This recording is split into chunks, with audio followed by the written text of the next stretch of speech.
नमस्कार, प्रभा साक्षी देख रहे हैं आप। पेश है न्यूज रफ्तार से। गुजरात में कथित रूप से जहरीली शराब के सेवन में मरने वालों की संख्या बढ़कर 28 हो गई है। पुलिस के एक वरिष्ठ अधिकारी ने मंगलवार को इस बात की जानकारी दी है। गुजरात के पुलिस महानिदेशक आशीष भाटिया ने गांधीनगर में संवाददाताओं से कहा कि अत्यधिक जहरीले मिथाइल अल्कोहल से शराब बनाई गई थी।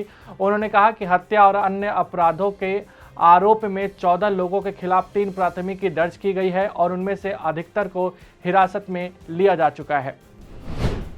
राज्यसभा की कार्यवाही में बाधा डालने और व्यवधान उत्पन्न करने के लिए तृणमूल कांग्रेस के 7 और डीएमके के 6 सदस्यों सहित विभिन्न विपक्षी दलों के 19 सदस्यों को मंगलवार को इस सप्ताह की शेष बैठकों के लिए निलंबित कर दिया गया है। गत 18 जुलाई से आरंभ हुई संसद के मानसून सत्र के पहले दिन से ही तमाम विपक्षी दल महंगाई और कुछ खाद्य पदार्थों पर माल और सेवा कर में लगाए गए जीएसटी को लेकर लगातार कार्यवाही को उच्च सदन में बाधित कर रहे हैं। प्रधानमंत्री नरेंद्र मोदी ने श्रीलंका के नवनिर्वाचित राष्ट्रपति रानिल विक्रमसिंघे को बधाई दी है और कहा है कि भारत स्थापित लोकतांत्रिक साधनों के माध्यम से स्थिरता और आर्थिक सुधार के लिए द्वीप राष्ट्र के लोगों के प्रयास का समर्थन करना जारी रखेगा। भारतीय उच्चायोग ने मंगलवार को यह जानकारी दी। कांग्रेस के पूर्व अध्यक्ष राहुल गांधी की अगुवाई में पार्टी के कई वरिष्ठ नेताओं और सांसदों ने नेशनल हेराल्ड से जुड़े धन शोधन के मामले में सोनिया गांधी से प्रवर्तन निदेशालय की पूछताछ के खिलाफ मंगलवार को प्रदर्शन किया, जिसके बाद पुलिस ने उन्हें हिरासत में ले लिया था। मुख्य विपक्षी दल ने ईडी की कार्रवाई को राजनीतिक द्वेष की भावना से की गई कार्रवाई करार दिया। वरिष्ठ अधिवक्ता अनमोल रतन सिद्धू ने मंगलवार को कहा कि उन्होंने निजी कारणों से पंजाब में महाधिवक्ता पद से इस्तीफा दे दिया है। सिद्धू ने कहा कि उन्होंने 19 जुलाई को मुख्यमंत्री भगवंत मान को अपना इस्तीफा सौंप दिया। नए महाधिवक्ता के तौर पर वरिष्ठ अधिवक्ता विनोद घई का नाम सबसे आगे है। भाला फेंक के स्टार खिलाड़ी नीरज चोपड़ा विश्व चैंपियनशिप के दौरान जांघ की मांसपेशियों में खिंचाव आने के कारण मंगलवार को राष्ट्रमंडल खेलों से हट गए, जिससे भारत की एथलेटिक्स में पदक की संभावनाओं को करारा झटका लगा है।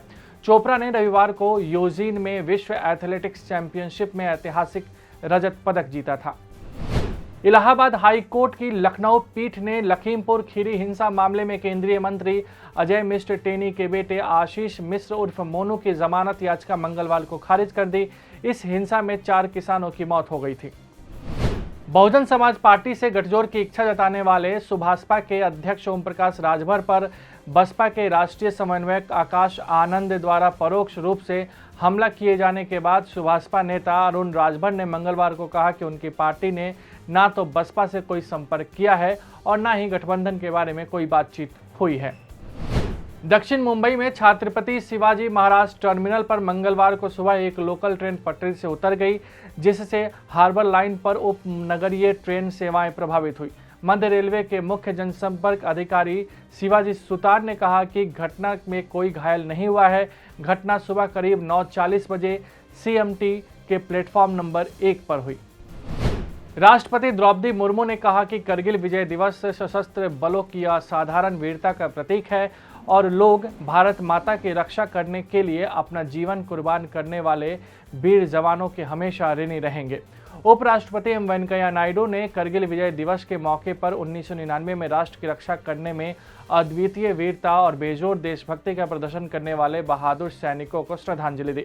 प्रधानमंत्री नरेंद्र मोदी ने करगिल विजय दिवस के मौके पर मातृभूमि की रक्षा में अदम्य साहस का प्रदर्शन करने वाले देश के वीर सपूतों को नमन किया। रक्षा मंत्री राजनाथ सिंह ने 1999 के करगिल युद्ध के दौरान देश की रक्षा के लिए बेहद कठोर परिस्थितियों में बहादुरी से लड़ने वाले सशस्त्र बलों के जवानों की सराहना की है। अगर आप भी लेना चाहते हैं देश दुनिया की तमाम जानकारी तो आज ही सब्सक्राइब करें हमारे चैनल को।